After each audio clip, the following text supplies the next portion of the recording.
connection with my guru. And guru stories तो एक मजेदार किस्सा है. गुरु स्टोरी ये एक्चुअली मेरी बहन के साथ हुआ, लेकिन हम लोग सब इन्वॉल्व थे क्योंकि हम लोग वो सब एक्सपीरियंस कर रहे थे. So my sister and one of her colleague, my sister's name is Dhara and Saurav, they both were yes plus teachers. तो लोनावला में एक कॉलेज है, सिंहगढ़ कॉलेज, तो वहां पे वो फॉलो अप्स और कोर्सेस लेने ट्रैवल करते थे फ्रॉम मुंबई टू लोनावला.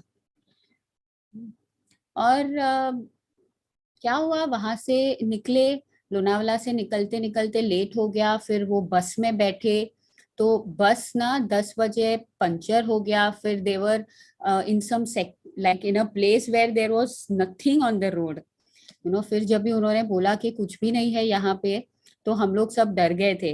हम लोग को लगा अभी ये कहाँ पे बीच में कौन से रोड पे है, इनको उतार दिया है कि बस अभी यहाँ तक ही रुकेगी, अभी हम कहीं और जा रहे हैं.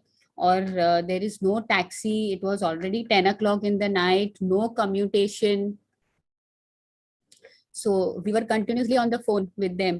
और हम लोग सोच रहे थे अभी हम किसको फोन करें, किसको बुलाए, कोई नहीं आसपास, कुछ भी नहीं है ना. फिर पूरा अंधेरा, कुछ भी नहीं. वो लोग दोनों ऐसे खड़े थे कि गुरुजी बस बचा लो भाई, कुछ तो आप भेज दो, कोई तो कार भेज दो, कहीं तो भेज दो, कहीं तो जाए जहाँ पे थोड़ा सा कुछ रोड पे व्हीकल्स दिखे, है ना. तो जब भी बस हम लोग भी प्रे कर रहे थे, तभी एक कार रोड पे से गुजरी और उसके सब शीशे बंद थे. All the Windows were closed. हाँ, और फिर ये लोगों ने जोर से चिल्लाया, भैया रुको.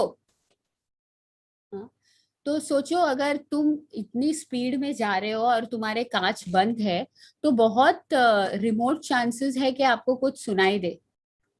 दिखाई तो दे ही नहीं रहा था क्योंकि अंधेरा था रोड पे, लेकिन गाड़ी कुछ आई थिंक अराउंड 500 मीटर्स आगे जाके रुकी. और फिर ये लोग भागे गाड़ी के पीछे, अरे रुक गई भाई, कोई तो गाड़ी रुकी, भागो भागो. और फिर देखा तो एक बहुत ही बुजुर्ग व्यक्ति थे उसमें. तो इन्होंने बोला कि अंकल आप हमें थोड़ा आगे कहीं तो छोड़ सकते हो, पनवेल या कहीं तो, जहाँ पे हमको कुछ और आगे जाने का कुछ तो मिल जाए. तो उन्होंने बोला हाँ हाँ बैठो बैठो. और फिर वो बैठे. और फिर सौरभ और धरा दोनों वो कुछ बातें कर रहे थे. तो हर एक बात जो वो ड्राइवर बता रहा था इतनी अद्भुत थी. पहली चीज जो, जैसे वो लोग गाड़ी में बैठे, उसने बताया जब भक्त बुलाता है तो भगवान को आना ही पड़ता है ना. तो तो ये लोग शॉक में गए, बोले कि ये क्या हो रहा है. ये मतलब ऐसे, ये एक ड्राइवर ऐसे कैसे बोल रहे हैं, है ना. फिर बोला देखो तुम गुरु का काम करने निकले थे, है ना, फिर अगर आपको जरूरत पड़ती है तो हमको तो पहुंचना ही पड़ेगा ना. अभी उसको कैसे पता ये लोग कौन सा काम करने निकले थे. How did he know that they have gone to take a course, है ना, they have gone to take a follow up and they got stuck up somewhere, है ना. सो हर रास्ते में हर एक चीज ऐसे ही बनती गई. और फिर या seriously it was Gurudev, I presume. He just sent someone at the time where you really need it. और फिर जैसे पनवेल आया और दिखा कि वहां पे काफी सारी भीड़ है, मतलब कार्स थी, कुछ टैक्सीज थे. तो वो भैया ने, ड्राइवर जी ने बोला कि अभी आप यहाँ से उतर के आगे जा सकते हैं, अभी सब सेफ है ना, एवरीथिंग इज क्लियर. तो वो लोग दोनों उतरे वहां से. और फिर उन्होंने पैसा पूछा, तो बोला नहीं नहीं नहीं, हम थोड़ी ले सकते हैं, ये तो हमारा काम है. है ना. तो पैसा भी नहीं लिया. और फिर उतरे, और फिर इनको ऐसा लगा कि हमको एटलीस्ट उनसे वापस बात करके उनका वापस थैंक यू या कुछ तो बोलना, वापस जाके कुछ तो करते हैं, थैंक यू करते हैं।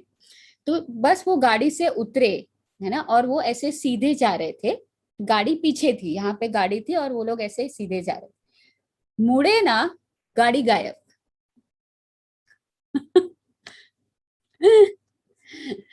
तो बाप रे, हम लोग सब ये स्टोरी सुन के ना हमारे गूजबम्स आ गए थे कि गाड़ी गायब कैसे हो सकती है, एक एक ही रोड है, कोई दूसरा रोड भी नहीं है, एटलीस्ट चलो स्पीड में चली गई तो भी कितना दूर जाएगी, है ना, गाड़ी गायब। सो ऐसा है कि गुरुदेव जब बोलते हैं ना कि तुम मेरा काम करो मैं तुम्हारा,